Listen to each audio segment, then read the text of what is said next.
Hello and welcome to Bad Community Advice. I'm your host. My name is Seth Ressler, and this is the show where I invite community professionals on to talk about their terrible tips and toxic takeaways. We get the worst advice that they have ever received. We talk about why it doesn't work and what you should do instead.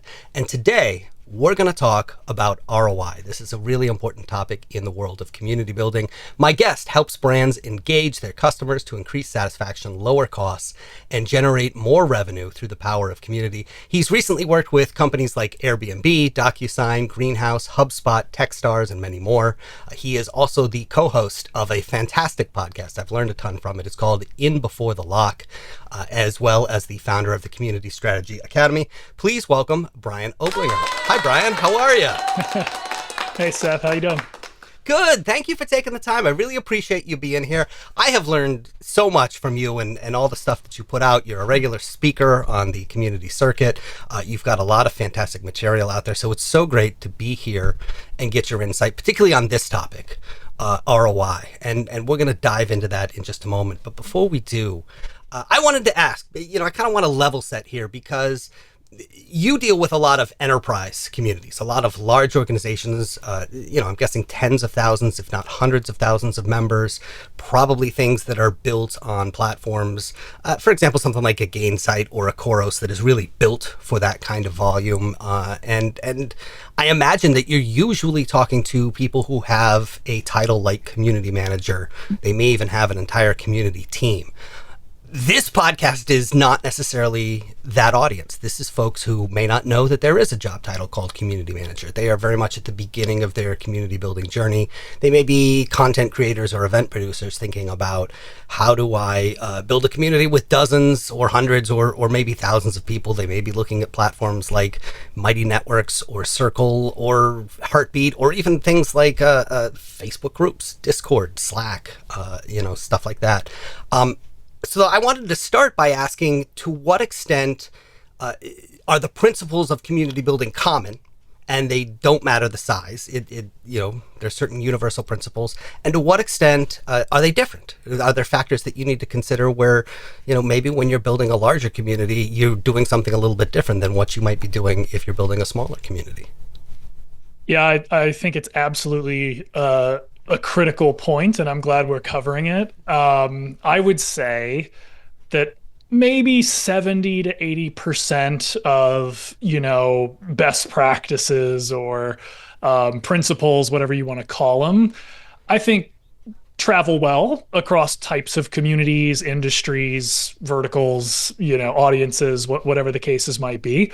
It's really that extra 20 to 30%, I think, that changes somewhat or even drastically, depending on the type of community you're building, who you're building it for, the platform you're on.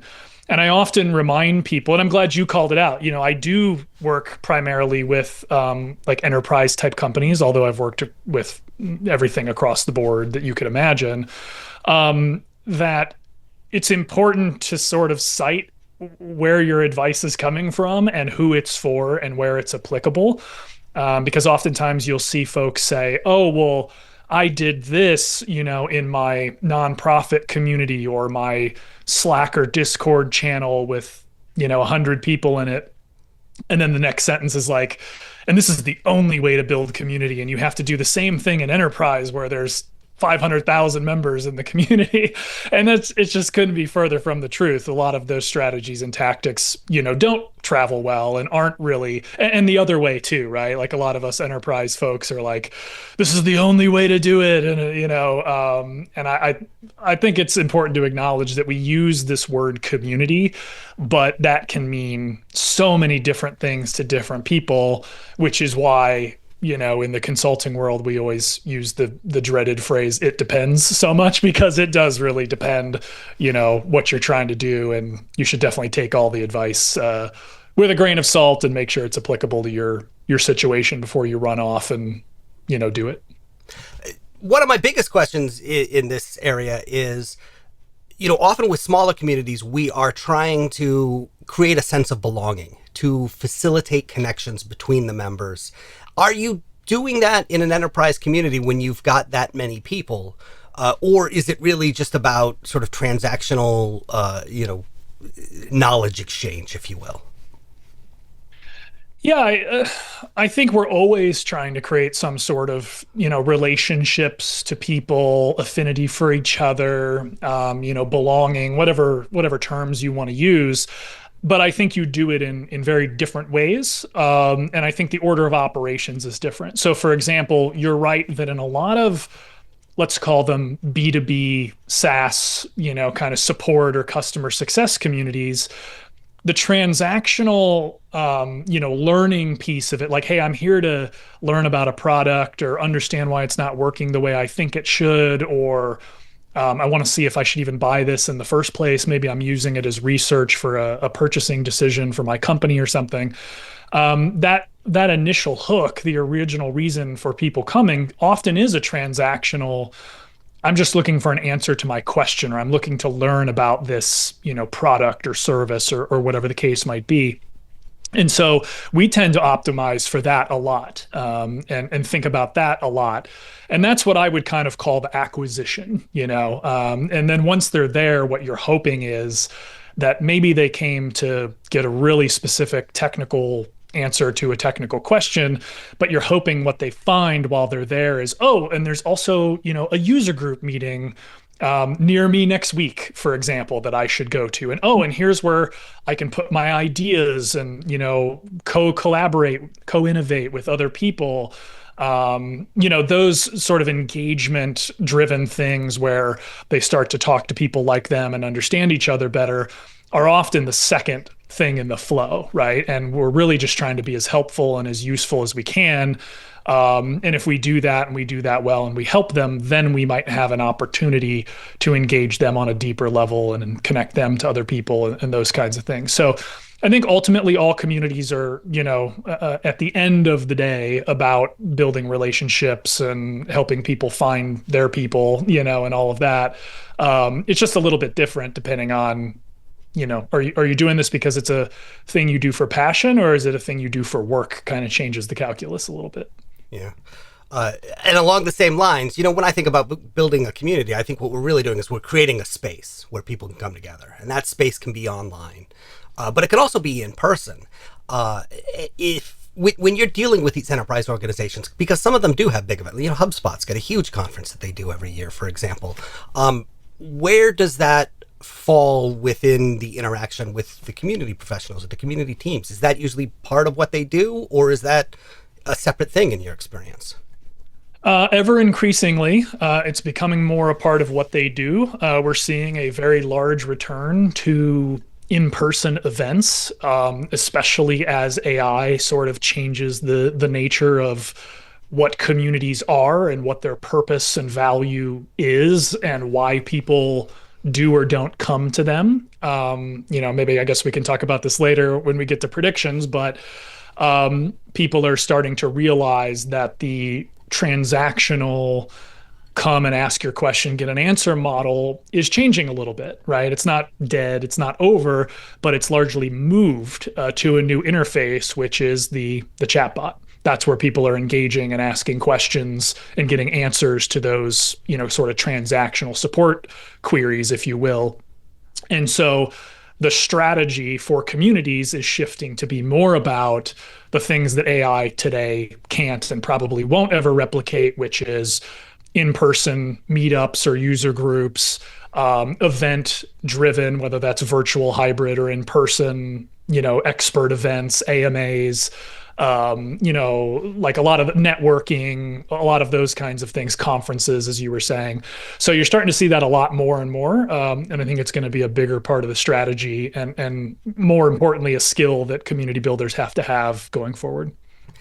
It's interesting to hear you say that, because I am getting that sense from the event producers that I watch, that it used to be that we would go to events, particularly conferences, for the content. You would go because of that keynote speaker that and now, look, Gary Vee has more content, more podcast episodes, more YouTube videos than I could ever possibly consume.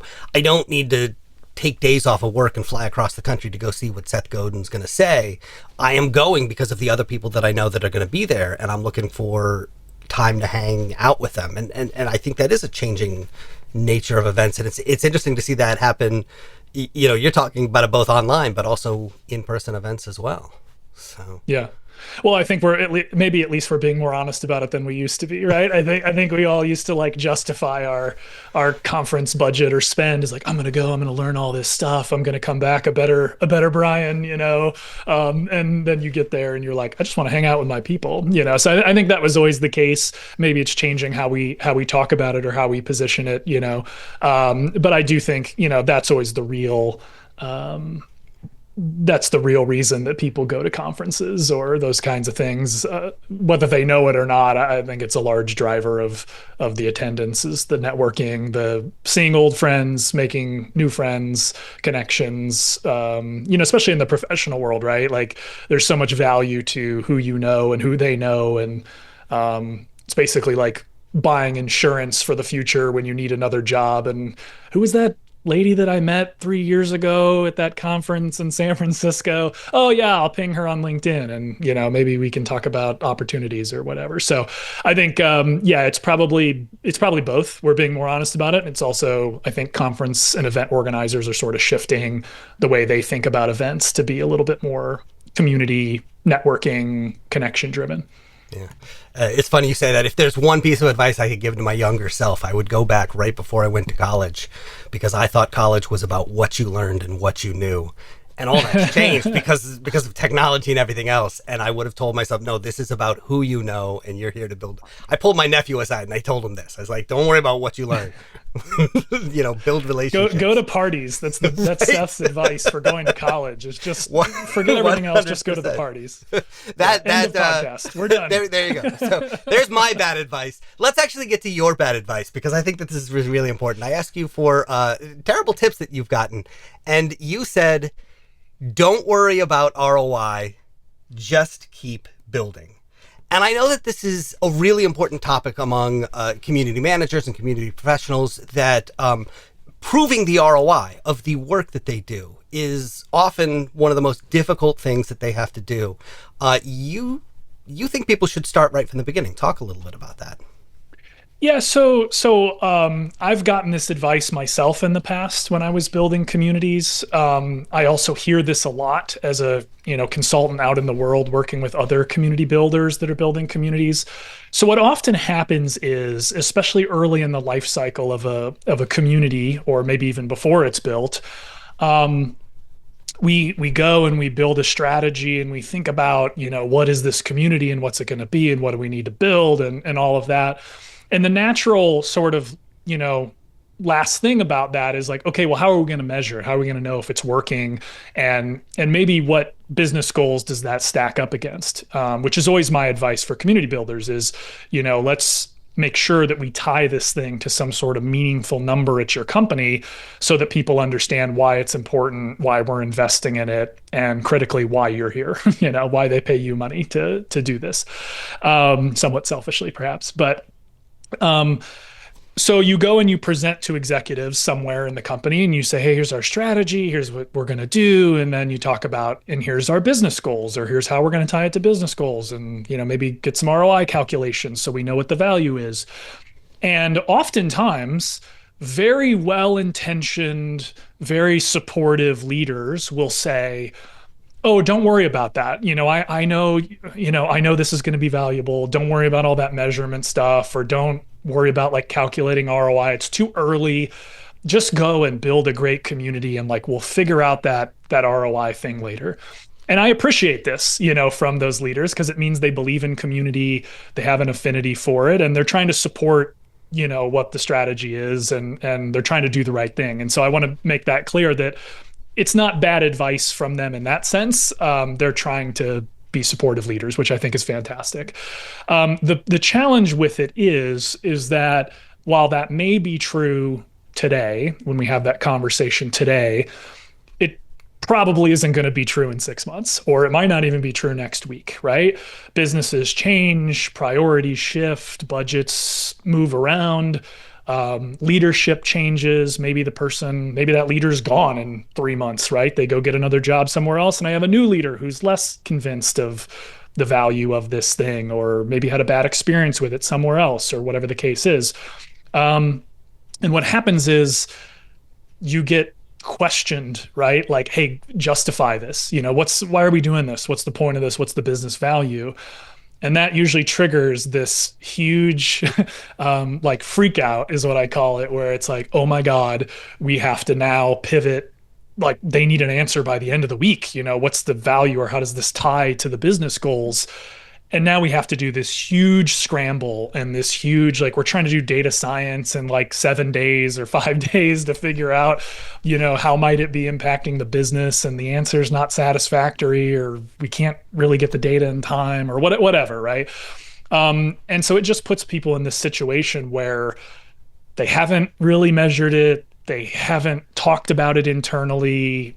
Other people haven't, sort of internalized like, oh, okay, here's why community is important. And now all of a sudden it's like, justify your existence here in the next 5 days or else, kind of a thing. They don't say it that way, but that's the insinuation.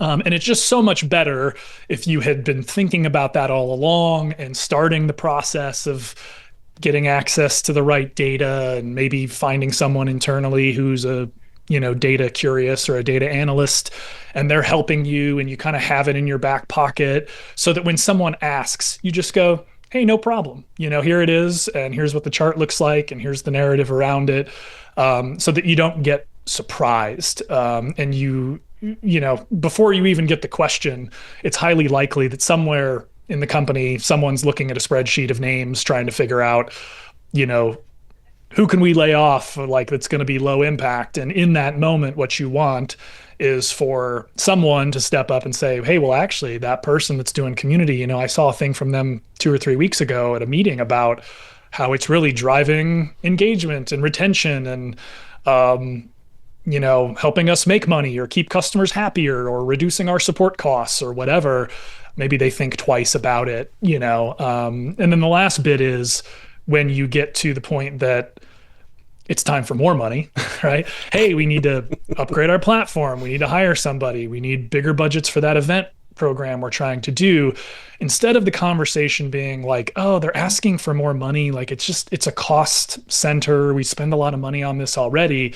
The conversation switches to, hey, I made you $5 million with $100,000 investment. Imagine what I could do with $200,000. And that completely changes the nature of like how you talk about community inside of a company, the support you get, and ultimately the success you're able to have. Are you ever working in situations where the community is a product itself, and so it's something that directly, because there's a subscription model or membership fee or whatever it is, versus a situation where maybe it's a free community, but it has an indirect impact on revenue? And can you talk about the difference between those two? Yeah, I work with several clients where the community is the business, or at least is very, very closely tied to, like you said, a membership and an alumni and association, professional networks, those kinds of things. So I see that quite a lot. Those are just easier to measure. That's kind of the big difference, is that there's a closer association to people are signing up for memberships or subscribing expressly to access the community or the network or the events or whatever the case is. So those just have a clearer path to understanding the value of community, for the organization, because they might be one and the same. In sort of like the enterprise context I've been describing, if you're a software company or a hardware company, it's a little bit more about extrapolation and directional measurement and cohort analysis to try to understand, hey, are people that are active in community more likely to renew, or less likely to submit a support ticket that's going to cost us $150 every time they do it? And so it's a little bit more fuzzy, and you're trying to kind of draw those, not conclusions, but those lines of like, hey, we think this is having this like really great impact, and it looks like people that are active in community are doing more.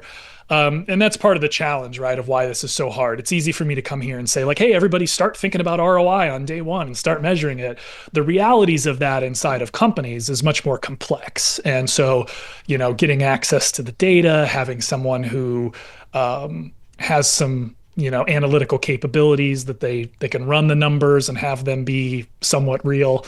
And then ultimately producing an insight, that you could take to an executive meeting and say, hey, look, people that are in community tend to buy faster or buy more, or they advocate for us more, whatever those things are. It's hard. And that's why, it's like, what's the old, from A League of Their Own? If it was easy, everybody would do it. The hard is what makes it great, right? And I think that's true of measurement, and why we don't see so many people do it, even though we just talk about it all the time. It's so funny that you mentioned that quote, because I literally emailed that to somebody in Jimmy the community Dugan, space. what a legend! A couple of days ago, who was just having a rough time, and I sent him that quote. Yeah. It's a great quote. So let me ask about something that you mentioned there, and I want to know how you think about it. When you are indirectly generating ROI from community, meaning that it's not the product, it is supporting some other product or service that you have. Community can reduce costs. For example, customer support. We can hire 1 million people to answer the same question over and over, or we can put them in a community and have them, help each other out. In which case, we're talking about ticket deflections, and that is, as you said, it's money we would have spent otherwise, but we're not.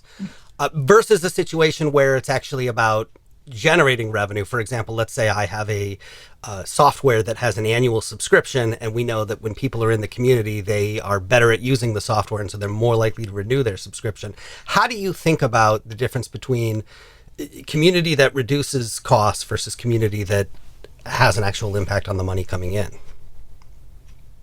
I think, kind of back to the beginning here of like, the 80-20 or the 70-30. I think this falls into the former bucket of pretty applicable across community types, right? So like in both scenarios you just described, sort of like the question and answer, support and success community versus the, membership network community.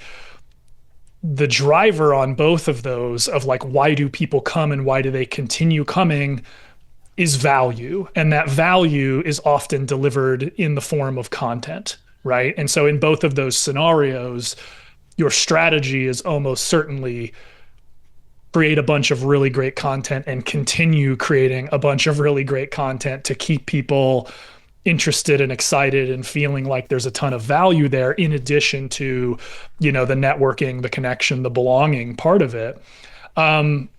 So I don't know that it's markedly different. It's probably more about who are the personas involved and what do they want, and making sure that we're tailoring, our content strategy, our engagement strategy, our event strategy to make sure it's delivering value to them, whatever that, however they deem value to be. But I don't actually think that they're, super duper different in that way. Yeah. Let's talk a little bit about metrics, because there is this temptation now that we can measure everything. We can kind of assign a number to anything we want out there. There are certain numbers that are important and certain numbers that aren't. I mean, there's a temptation to think that just because we can quantify it matters. When you are thinking about community metrics, especially when it comes to ROI, what are the things that you're looking at that you think really make a difference?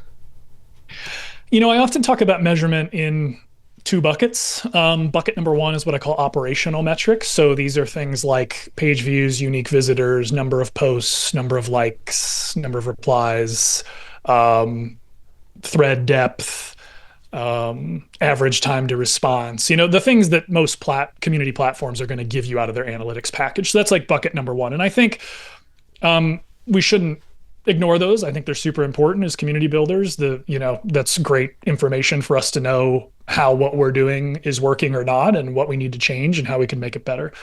The second bucket is the actual business value side of it. And I've said a lot of them, I think, along the way, but it's like,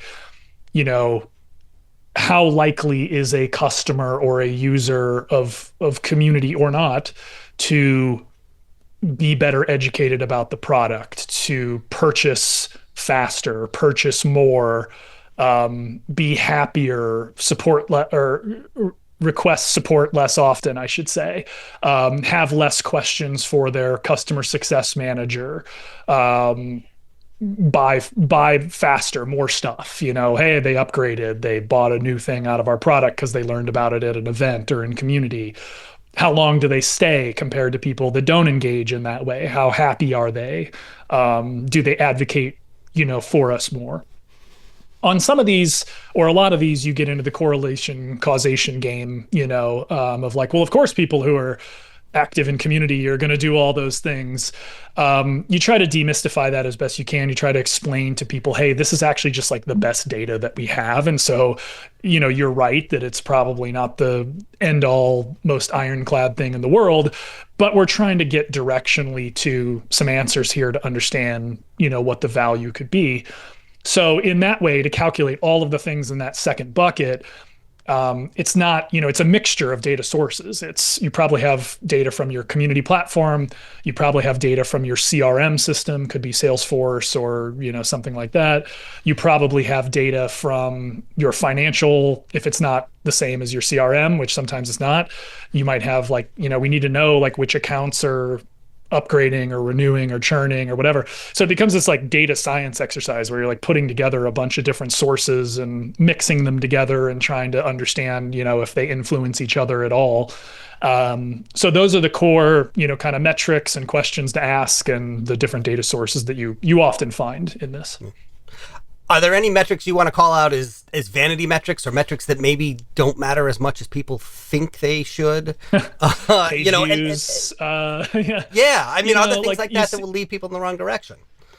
You see a lot of volumetric metrics. So things like page views, total users, total active users, cumulative registrations. Those don't actually mean anything, especially when you look at them cumulatively, right? It might be interesting to say hey, we did it. We went from 5,000 to 10,000 members. Great, that's cool. That's something to celebrate. But then when you think about it, it's okay, but of those 10,000 members that came to community in the last year, let's say, or 2 years or whatever your timeline is, how many of them are still active? How many of them are still posting? How many of them abandoned the community altogether? This is the thing. You always see people celebrate, we did it. We have our 1 millionth member signed up for the community that's been live for 10 years. And then you go into the analytics and it's 25,000 of those are actually active in the last 6 months. So it's not that impressive. It's just a factor of being around a long time. So I would stay away from those cumulative volumetric type things and look more for things that indicate value or quality or, hey, people tell us in surveys that the community is more valuable to them now than it was in the past, or that they find their answer quicker, or they feel they have a better connection than they used to in the past.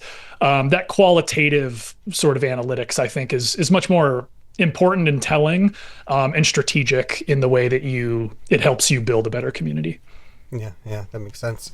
We've talked a little bit about this idea of not identifying sort of the organizational value or the business purpose of your community from the outset, not thinking about ROI from the beginning. Are there other mistakes that you frequently see, community builders make when it comes to ROI that we should avoid? We should talk a little bit about, this is a good reminder to talk about the reporting side of it, because it's one thing to go get the data and do the calculations and come up with a number. But then the question is, how do you tell people about it? And I talk about this a lot. We should, at the end of the show, we can point people to I have just freely available templates and slides, and you can go steal this from me and, make it your own. But I talk a lot about the reporting side of it. How do you build a report? What frequency do you send that? How do you talk about it in meetings? How do you make sure that people know the value and the point of community and what's going on there? I think is just as important, if not more important, than the actual number crunching metric selection side of it. Because a lot of people are well, no one in my company knows about community or why it's valuable. And I go, oh, wow, that's interesting. So how do you report to them, or in what meetings do you, and they're well, I don't.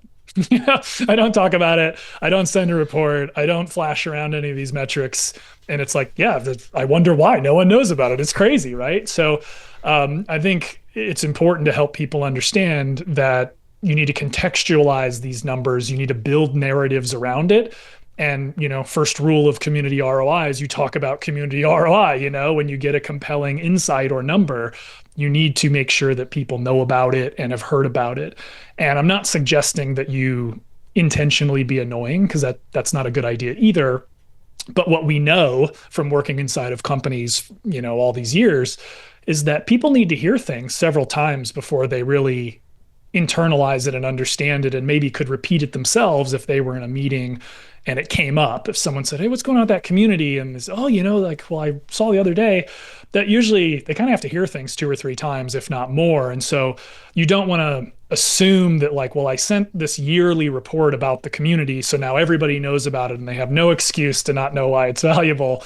You're probably going to have a hard time, right? You probably need to be talking about it on a regular cadence, whether that's like quarterly or monthly or something like that. And then the last thing I'll say is, conversely, you can do the opposite. You can report too much and annoy everybody, and then they don't want to ever hear about it ever again. And so I often tell people, like, monthly is probably the absolute most granular you want to go. Like, if you're doing weekly or biweekly, that's really tough, especially with communities, because of the ebbs and the flows. And you don't want to set up a situation where every week people are like, "Oh, we're way up this week. This is awesome. Community's amazing." And then the next week, just naturally, it goes back down. They're like, "This is terrible. Community sucks. Like, what are we doing? We need to, like, change everything." So, have a reasonable granularity and regularity of this stuff, but don't take for granted that people read everything you post in Slack or report your email. You need to probably make sure you drive that home regularly. So this begs a question, which is, in the organizations that you work with, where does community sit in the org chart? And then, by extension, how should community professionals or people who are building community think about how they talk about what they're doing? For example, should they talk about it differently when they're talking to the sales team than they do when they're talking to the marketing team or the customer success team, or, so on and so forth? Yeah, a couple of good questions there. I'll start with where does it live? Then I'll transition to where should it live, and then we'll go from there. I often talk about the eras of, like, community ownership inside of companies. And, roughly speaking, it's like from the 90s through like the mid 2010s, support largely drove a lot of use cases and usage of communities at companies. I would say once we got kind of past 2015 into, the COVID years, you started to see marketing own community a lot more, especially in the COVID years, because they had all this unused event budget that they couldn't spend. And so a lot of them pivoted to say, great, well, let's do it online, right? And let's do community. So there was a couple of years, like 2020 through 2023, there was a lot of marketing driven community ownership and use cases. Gainsight and others sort of introduced the idea of not introduced it, it was around before, but it popularized it, let's say, and have been pushing forward the idea of customer success owning community and using it as a learning tool and integrating with those systems. And so you saw a wave, I would say, the last couple of years of like really CS driven use cases and ownership inside of companies, chief customer officers, for example. And what we're seeing today, as we record, is a lot of kind of return to marketing, but in a different way. So instead of it being a replacement for spend that they couldn't spend on events, it's advocacy driven. So you see a lot of people with customer marketer titles adopting community and using it as a tool to further their customer marketing and advocacy efforts. So it doesn't mean that, there's only one use case. Like, at any given time in any company, it could live in any of those places, or it could live in product or things I didn't talk about. It's just these are the predominant, I guess, kind of eras of ownership, if you will. So to transition to your question about who should own it, my answer is simple, which kind of illustrates what we just talked about on the eras thing, is like wherever the money is. I think a lot of people have ideas of like, well, it has to live in, product, or it only can be successful in marketing or whatever.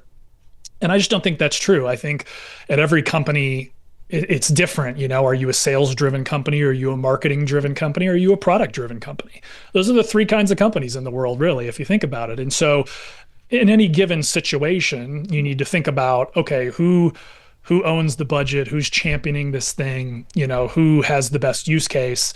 Can we start with that Hey, great, we're going to go do a support use case. Let's drive to that for a while. And then once you've had success, the goal is actually to do many use cases, right? If you're only doing one, you're probably opening yourself up to some risk. Whereas if community has tentacles into every part of the business and you're measuring and driving value, then you're not indispensable because no one's indispensable, but you're like less dispensable, right? Because you're driving value across the org. So that's generally like, the answer to the question is like, just start wherever it has a champion and money and then, figure it out from there. And then I forgot your third question. Okay. So then that's where community lives. Let's talk about how you talk if you are living in one of those spaces, how you talk to the places where you don't live. So if you are, in charge of community, how do you talk to sales about it? Is that different than how you talk to marketing or product to get buy-in from each of those areas? 100%. And I talk about this like nonstop. I'm sure people, hello, listener. I know you're tired of hearing this. If you followed me around the internet, this will be new for those of you who haven't. But you really have to tailor what you do to those organizations. So for example, let's say that I don't sit in marketing or I don't sit in product, I'm going to go over to some leader in marketing and I'm going to say, tell me about you. What are your goals for the year? What are you trying to solve? What are the big problems you're trying to tackle? And this is a bit counterintuitive because your first thought is actually just to go there and like start evangelizing community and how amazing it is and whatever. And I kind of say, do the opposite. Go and ask them, what are the big problems you're trying to solve this year, this quarter, whatever, and listen to what they say. And don't try to ram the square peg in a round hole, right? What you really want to do is go to them and say, oh, okay, like, well, of those 3 to 5 things you just told me about your goals and your business and your problems, maybe here's the one where community can help the most. And maybe we should work on a pilot program to see if we can move the needle on that and like, see if we can prove that some value worked. Let's start small, right? And let's start in service of your goals, not mine. And you know what? We'll do this thing. We'll do it for 6 weeks or 8 weeks or whatever. We'll come back together. We'll see if it worked or not. And you know what? If it didn't work, no sweat. Like we'll move on to something else or, we'll cut it or whatever. But if it worked, then great. Like we can build upon that or we can try to tackle something else. And you just keep doing this cycle over and over and over across, marketing in this case, but also then you go to product, then you go to services, then you go to sales, then you go to customer success, then you go to, whatever. And you just keep doing it until, you have probably a bunch of failed experiments, but you have 5 that worked really well. And those are in addition to the one you were already doing. So now you got 6 that are like really successful and measurable and great. And that's how you kind of slowly but surely expand the scope and the value of what community is. And you just be helpful to other departments. It's not about you, right? Like you become a service provider to help deliver their goals. Yeah, that's great. That is so valuable. All right, here's the last question I want to ask. And this is a question that we ask everybody who comes on. I want you to make a prediction. 5 years from now, what do you think we're going to be talking about in the community space? Well, almost certainly we're going to be talking about AI. My prediction is that most of the predictions will be wrong, right? I'm not calling anybody out or anything like that. I just think that it's so early in the ball game and all of the predictions, mine included, are based on what we know today, not what we know 3 years from now or 5 years from now and how it's going to change and what that means. And so it may sound like I'm trying to weasel out of giving you a specific answer, but I think the actual answer is we don't know yet. We've seen some early signs of some things. We're, starting to think about how we pivot to address those in communities. But I think that a lot of it just needs time to ruminate and evolve, and we need to understand it better before we like knee-jerk whiplash. We got to change everything or throw communities away or whatever, I think are maybe premature. I guess one thing I am certain of or have the conviction to make the prediction here in 5 years, everybody set a reminder and come back and like, let's find out if I was right or wrong. Like we were saying before, I think you're going to see a lot more strategies that are built around cohort-based, like user groups, meetups, connection, networking, events, contests, product innovation, like the things that aren't probably likely to happen through a chatbot interface. And so in that way, I think you're going to see a shift strategically in many communities to that, as opposed to the question and answer knowledge store, kind of part of it. Although I will say that, when you dig in a little bit to how LLMs work and how they're trained, you can't just stop generating questions and answers and knowledge, because then you'll never be found ever again. It's kind of the new SEO is GEO, right? And so I think we're all trying to figure out how to square that circle together, and which is priority and what percentage of those things do you do. So I guess in classic consultant fashion, I'm giving you the it depends, we'll see, let's let it play out answer. But I think in this case, that's very much the right one. Can you give me an example of a cohort that is the type that you're talking about there, that you think, we're going to be refocusing on? Is there one in your mind that really stands out, and boy, this company does a great job with that?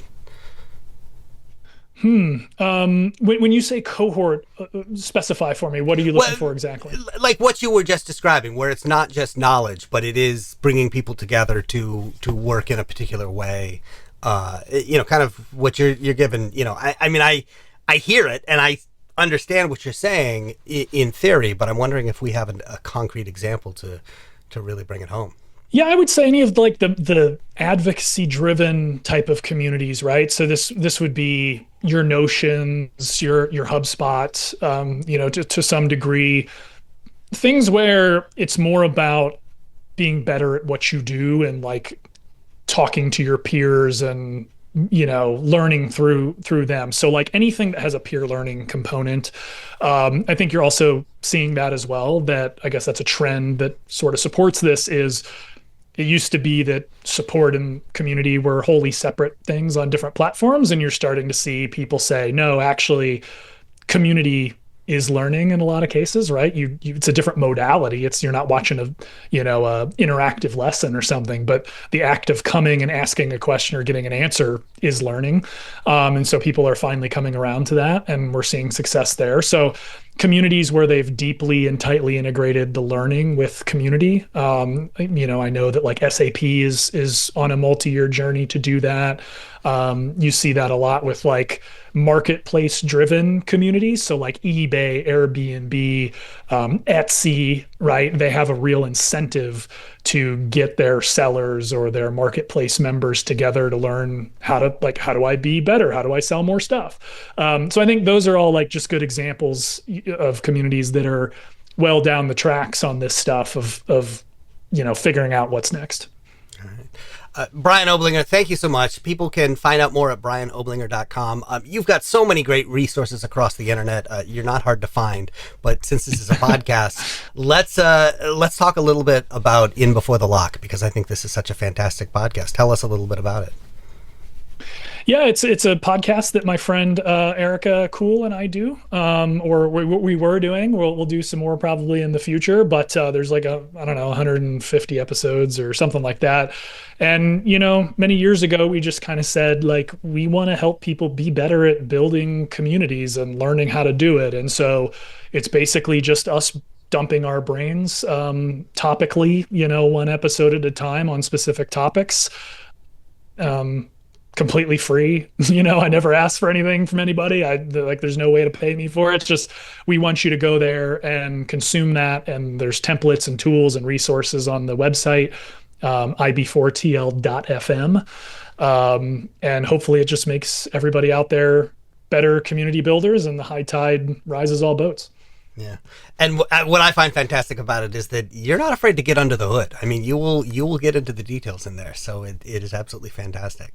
Yeah. You'll be very tired of me by episode 5 or something, and you only got 100 more to go. So, but yeah, I think that was the goal, is we didn't put any time limitations on. It's just let's just pick a topic and let's talk and get it out, and let's talk about what we need to talk about. And some of them are half an hour, some of them are, 2.5 hours or whatever.